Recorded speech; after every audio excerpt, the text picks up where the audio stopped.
목사님 잘 도착하셨나요? 어마어마한 시간이 걸려서 아마 한국 들어가신 걸로 알고 있어요. 그래서 LA까지 가신 시간하고 또 LA에서 반 정도, 하루에 반 정도 기다리셨다가 비행기를 타고 또 한국 들어가셨으니까 피곤하실 것 같아요. 시차도 바뀌고. 잠깐 기도하겠습니다. 아버지 고맙습니다. 감사합니다. 주일 지난 3일간도 우리와 함께 동행하시고 우리를 붙들어 주시고 인도하여 주시다가 또 이게 3일 저녁에 하나님 전에 나와 하나님과 교제하며 하나님의 말씀 듣기를 소망해서 여기 나왔습니다. 오늘 말씀이 주어질 때 아버지 전하는 자나 또 듣는 우리 성도님들이 주 안에서 말씀으로 하나 될 수 있도록 은혜 베풀어 주시고 아버지 이 시간 성령 역사하는 귀한 시간 되도록 은혜를 베풀어 주시옵소서. 감사하고 예수님의 이름으로 기도합니다. 오늘 본문은 골로새서 1장 20절의 말씀입니다. 골로새서 1장 20절. 제가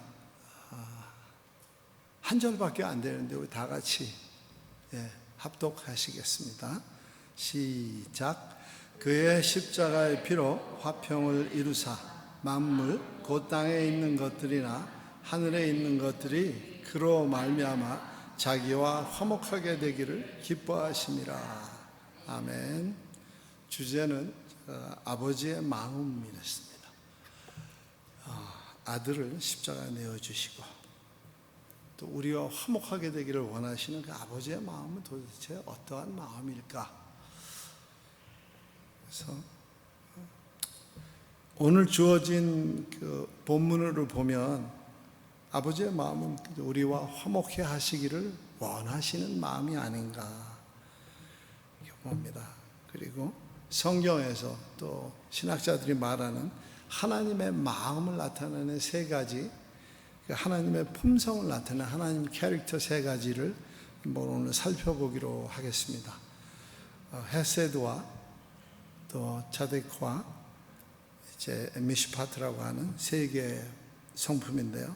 먼저 헤세드라고 표현되는 하나님의 마음, 어떤 것일까? 사랑.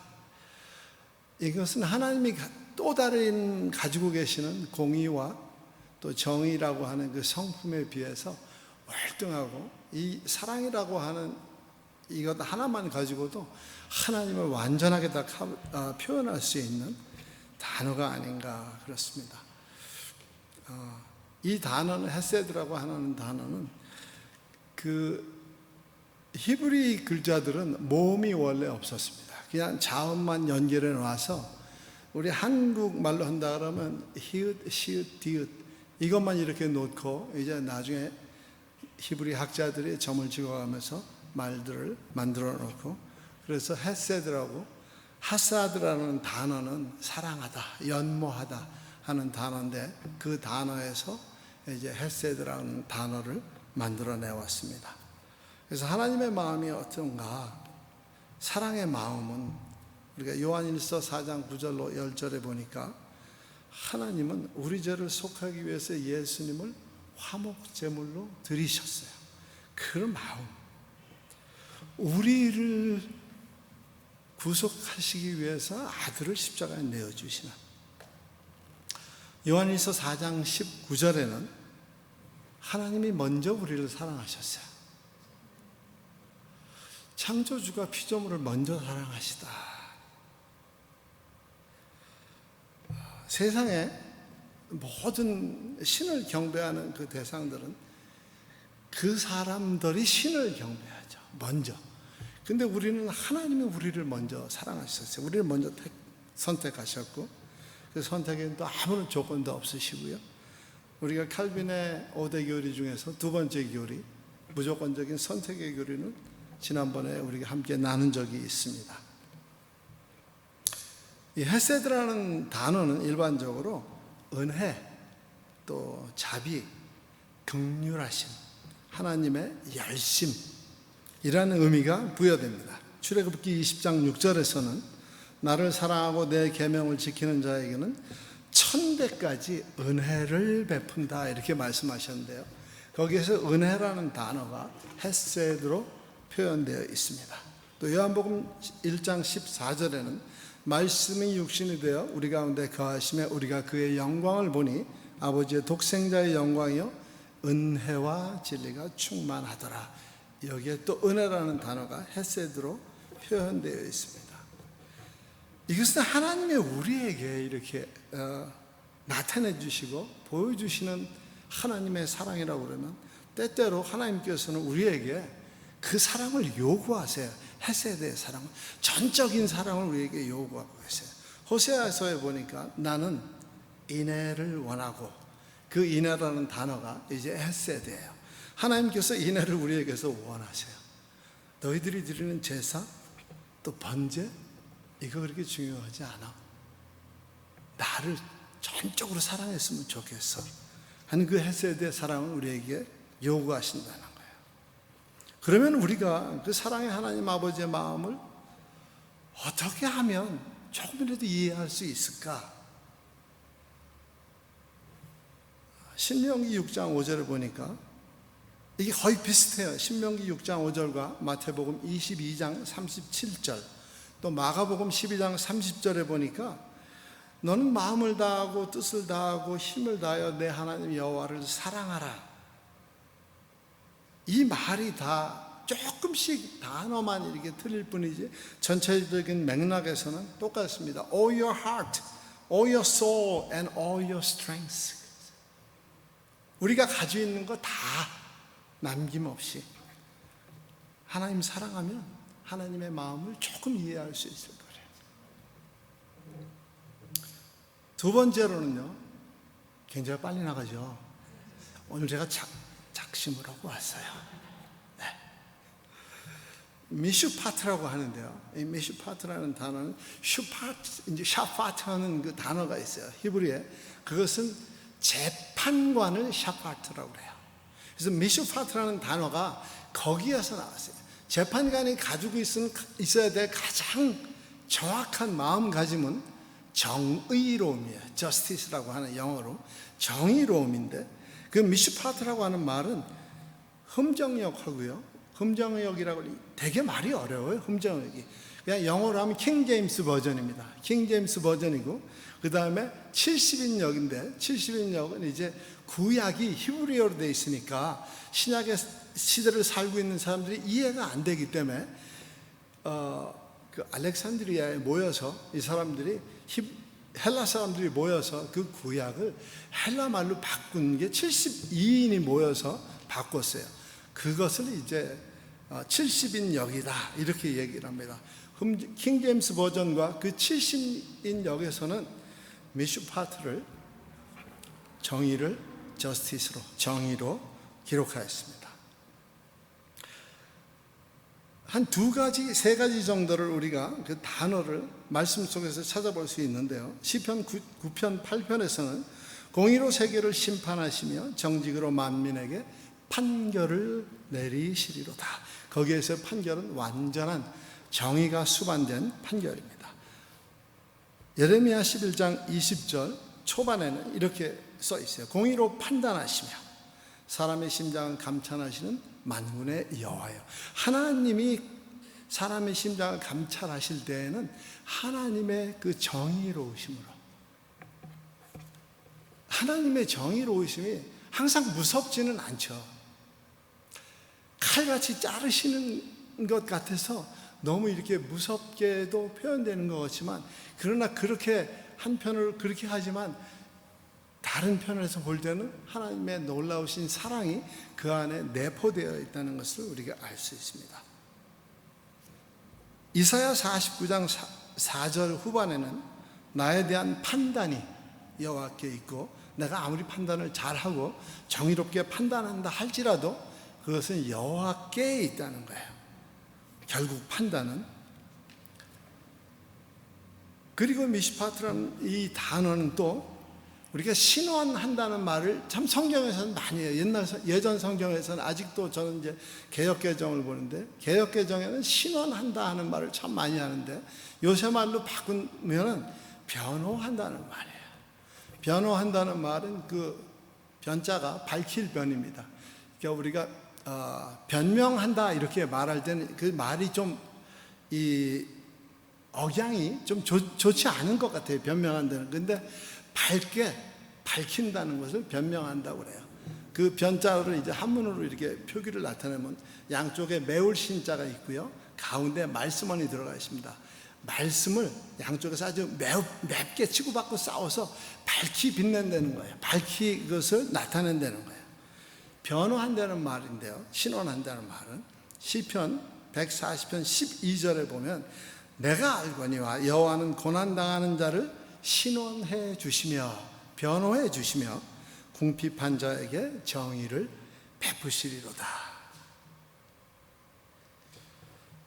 정의의 하나님께서 우리를 긍휼히 여기사 마치 법정에서 우리를 변호해 주듯이 그렇게 늘 은혜해 주시기를 하나님께서는 원하고 계신다는 겁니다.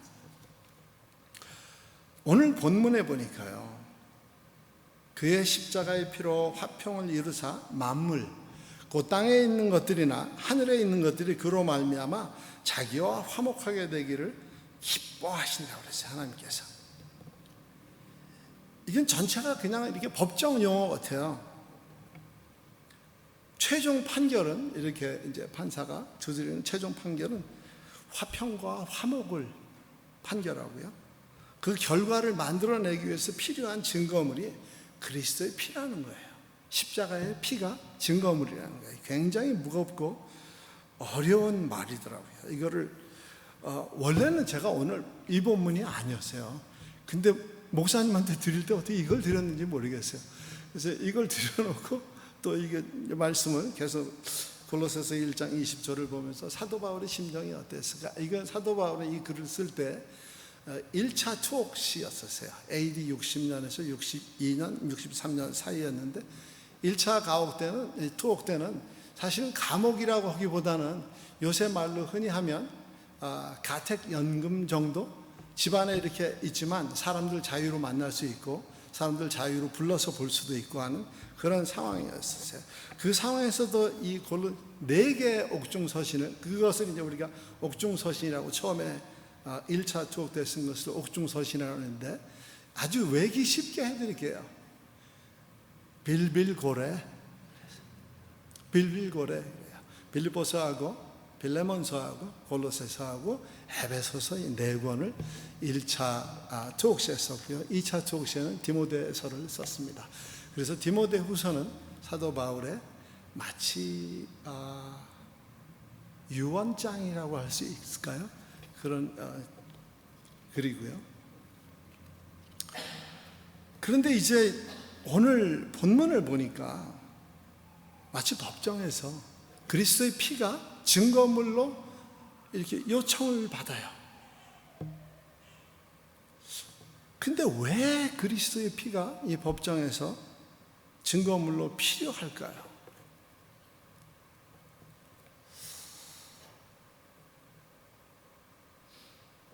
법정에 갔을 때는 무슨 사고를 쳤다든지 사고를 당했다든지 둘 중에 하나 아니겠어요? 내가 고소했든지 고소를 당했든지. 이 경우에는 하나님께서 화평과 화목을 원하시고 결국은 그 화목하게 되기를 너무 간절히 소망하시니까 예수 그리스도를 십자가에 내어주시게 됩니다. 그러면 이 모습 속에서는 하나님 자신이 인류하고 맺은 그 언약을 파기하셨다는 얘기인가? 하나님 자신께서. 하나님은 성경의 저자시고요. 성경을 쓴 모든 사람들이 하나님의 감동하심으로 성경을 썼습니다. 우주 만물을 창조하시고 우리도 창조하시고. 근데 하나님이 마치 법정에 서신 것처럼 이런 모습을 보이게 되었습니다. 창세기 15장을 보면 조금은 이해가 될 것 같아요. 이제 몇 가지 하나님께서 인류에게 주신 약속들이 있습니다. 인류라고 하기보다는 이스라엘 민족들에게 주신 약속들이 있는데 마치 그들이 인류의 대표처럼 그렇게 언약을 받았습니다. 그 중에 가장 세 가지가 두드러지게 이게 우리가 좀 기억하고 있어야 될 수 있는 것들이 있는데요. 물론 이제 에덴 동산에서 하나님이 그 약속해달라고 인류들한테 그 동산 중앙에 있는 실과 먹지 말라 이렇게 했어요. 근데 그것을 약속이라기보다는 창세기 3장 15절이 오히려 더 우리에게는 약속으로 다가오고요. 창세기 15장은 흔히들 말씀하시기를 횃불 언약이다 이렇게 얘기를 하거든요. 횃불 언약이 있고 광야에서 이제 시내산에서 하나님이 이스라엘 백성들에게 주신 언약이 소금 언약이다. 내가 너희와 영원히 변치 않을 거야. 그리고 마지막으로 세 개 중에 하나가 다윗과 맺은 언약입니다. 이건 제사장 언약이라고 할 수 있는데요. 영원히 다윗의 자손에서 왕이 끊이지 않을 거다. 그 왕이 누구세요? 예수 그리스도. 창세기 15장을 보면 다른 약속들은 하나님이 파기 안 하셨어요. 그런데 이 창세기 15장의 횃불 언약은 마치 하나님이 파기하신 것처럼 보였어요. 당시의 협약은 항상 협약이라는 게, 약속이라는 게 두 그룹이 있어야 약속이 만들어지는데, 물론 아브라함과 하나님의 약속이었어요. 그런데 나중에 사인할 때 보니까, 그 다큐멘트에 사인할 때 보면 하나님만 사인을 하셨어요. 아브라함은 사인을 안 했어요. 하나님께서 이제 3년 된 숫소, 3년 된 수양, 3년 된 수염소, 산비둘기, 집비둘기 새끼 이렇게 가져와서 반으로 잘라서 너하고 나하고 계약을 맺자. 그런데 아브라함이 다 큰 것들은 다 잘랐어요. 그런데 산비둘기도 안 잘랐고 집비둘기도 안 잘랐습니다. 물론 집비둘기는 새끼라 아주 작아서 못 자를 수도 있었겠지만, 그럼 왜 못 잘랐겠어요? 자르고자 하면 잘랐겠죠. 그래서 그것을 놓고 일부 신학자들은 또 그렇게들 얘기해요.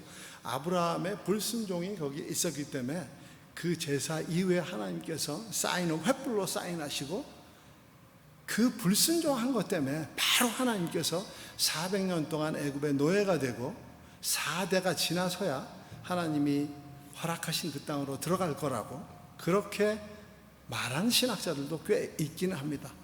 일리는 있어요. 저도 그 부분은 듣고 그럴 수 있겠다 하는 부분이 굉장히 많았습니다. 이제 제사를 드리는데 밤이 심하게 임하니까 아브라함에게 두려움이 임했어요. 그때 하나님께서 횃불로 그 쪼개진 짐승 사이로 지나가십니다. 그리고 계약은 성사되었어요. 아브라함은 사인한 적이 없어요. 그냥 이렇게 재물만 났을 뿐이 하나님이 횃불의 모습으로 그것을 지나셨습니다. 그리고 이 언약이 이루어졌어요. 이게 15장의 일이에요. 그리고 땅도 허락하시기를, 얼마나 많은 땅을 허락하셨는지 몰라요. 애굽 강에서 우리가 흔히 말하는 나일 강이죠. 유브라데 강까지 땅을 다 주신다고 그러셨어요. 굉장히 넓은 땅이잖아요. 현재 이스라엘이 갖고 있는 땅보다도 엄청 큰, 이스라엘의 최고 시대, 최고 솔로몬 시대 아니면 북이스라엘 여로보암 2세 시대가 가장 왕성한 활동을 해서 땅이 넓혔지만 하나님이 허락하신 땅에는 이르지 못했어요. 두 가지 약속을 하나님께서 하십니다. 1절로 6절에 보니까, 창세기 1절로 6절에서는 하나님께서 상속자에 대한 약속을 하십니다. 네 몸에서 난 실하야, 이렇게 약속을 하세요. 여기에 대해서는 아브라함이 그냥 믿습니다. 그리고 두 번째는 7절로부터 21절까지는 땅을 주시겠다고 그러는데, 아브라함이 알고 싶었어요. 어떻게 주실지. 그래 물어봐요. 하나님한테. 어떻게 주실 건데요? 그러니까 이제 하나님께서 이 협약을 하시는 거예요.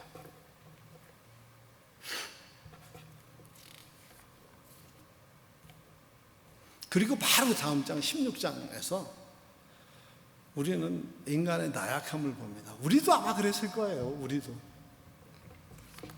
어떤 일이 발생하냐 하면 하나님께서 15장에 분명하게 네 몸에서 나는 씨라야 이렇게 말씀을 하셨는데 불구하고 16장에선 이복형, 이삭의 이복형을 얻게 되죠. 그리고 아브라함의 불순종의 극치가 이제 거기서 나타나게 되죠. 계약이 깨져버리는 거죠. 아브라함이 그 계약을 못 지켜요. 계약을 한쪽에서 못 지키면, 물론 이게 일방적인 하나님의 계약이긴 하지만 아브라함이 그 자리에 있었기 때문에 하나님께서 그 계약이 파기되었다고 생각을 하세요. 그러면 그 죄값을 누구를 통해서 죄값이 치러져야 하는 거예요. 하나님께서 파기하신 것 같은 모양이에요.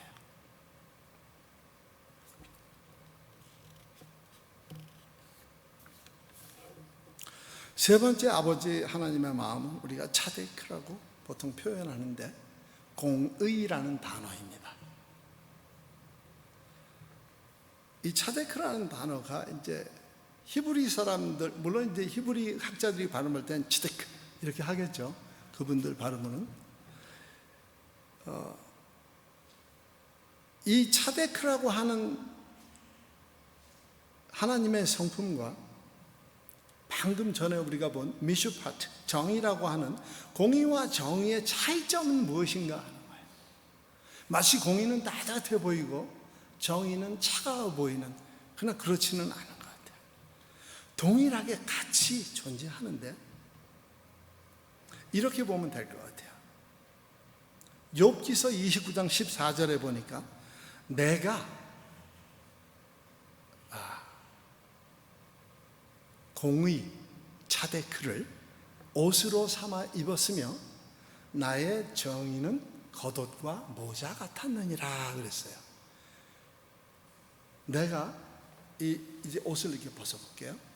자, 그러면 이게 이제 시청각 교육입니다.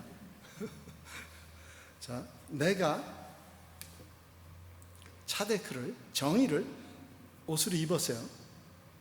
그리고 내가 공의를 옷으로 입었어요. 그리고 칭의를 겉옷으로 입었어요. 그리고 모자까지 썼어요. 그러면 나의 이 공의는 보여요? 안 보여요? 물론 조금 보이죠. 그러나 전체적인 부분은 보이지 않습니다. 공의는 내면적 하나님의 성품이라고 하면 정의는 표면적 하나님의 성품이라고 표현할 수가 있어요. 자, 속에는 하나님의 공이고 속옷은, 겉옷은 하나님의 정의다. 이 따뜻함을 주는 것은 오히려 공의가 더 따뜻함을 줄 거예요. 살갗에 붙어 있으니까. 그러나 모든 겉으로 나타나는 그 행동 양식은 정의가 수반되어야 되겠죠. 넓게는 모든 것이 공의가 정의보다는 상위의 그 개념이 있다는 것입니다. 그리고 이 공의와 정의는 하나님의 사랑이라고 하는, 헤세드라고 하는 거기에 다 포함된다고 할 수 있어요. 신명기 32장 4절에 보니까 그는 반석이시니 그가 하신 일이 완전하고 그의 모든 길이 정의롭고 진실하고 거짓이 없으신 하나님이시니 공의로우시고 바르시도다. 여기서 동일하게 칭의는 표면적인 일과 그가 하신 일, 또 그의 모든 길, 이것은 정의로 표현되고요. 진실하고 거짓이 없으신, 이것은 차데크,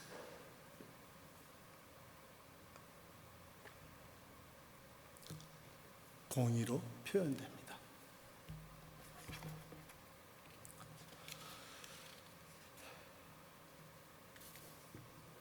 요한일서 4장 10절에는 하나님이 우리를 사랑하사 우리 죄를 속하기 위하여 화목제물로 그 아들을 보내셨습니다. 오늘 성경 본문하고 거의 거의 비슷합니다. 그리고 히브리서 10장 19절로 20절에 보니까 그러므로 형제들아 우리가 예수의 피를 힘입어 성소에 들어갈 담력을 얻었나니 그 길은 우리를 위하여 휘장 가운데로 열어놓으신 새로운 살 길이요 휘장은 곧 그의 육체니라. 오늘 본 말씀과 창세기의 그 횃불 언약의 말씀, 그것을 종합해서 보고 결론으로 돌아간다 그러면 하나님께서 우리와 화목하게 하시기 위해서 다시 그 언약을 맞추시기 위해서 언약의 중보자로 그리스도를 세우시고, 하나님 마음이 얼마나 아프시겠어요. 그럼에도 불구하고 우리를 조건 없이 선택하시고 사랑하시느라고 그 일을 하셨어요.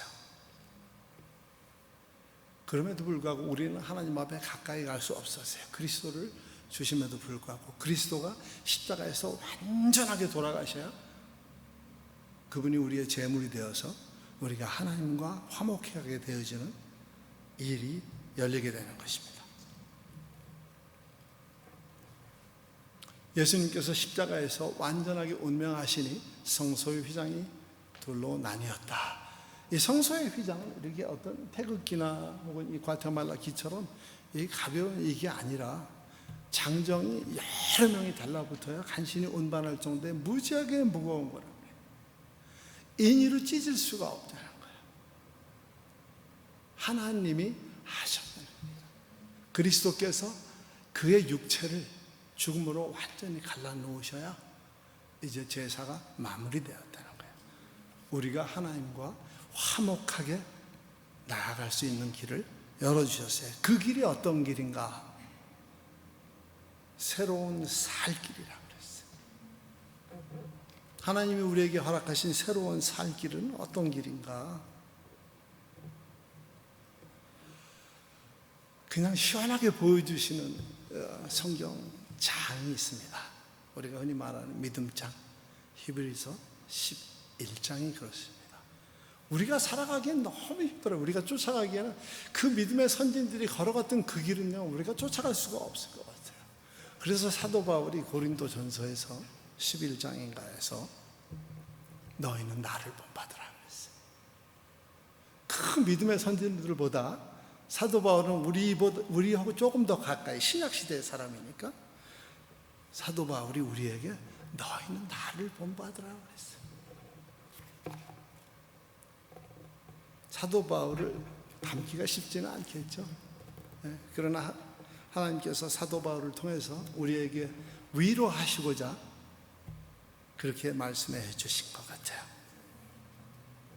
오늘 말씀을 듣는 우리 성도님들과 평강교회 위에 이 하나님의 나라를 세우는 일에 모든 부족함이 없도록 은혜를 내려주시고, 또 하나님이 그 열어놓으신 새로운 산길을 걷기에 부족함이 없는 저와 여러분들 되시기를 축원합니다. 기도하겠습니다. 우리를 죄에서 구속하시기 위해 아들을 십자가에 내어주신 아버지의 마음을 우리가 얼마나 이해할까요?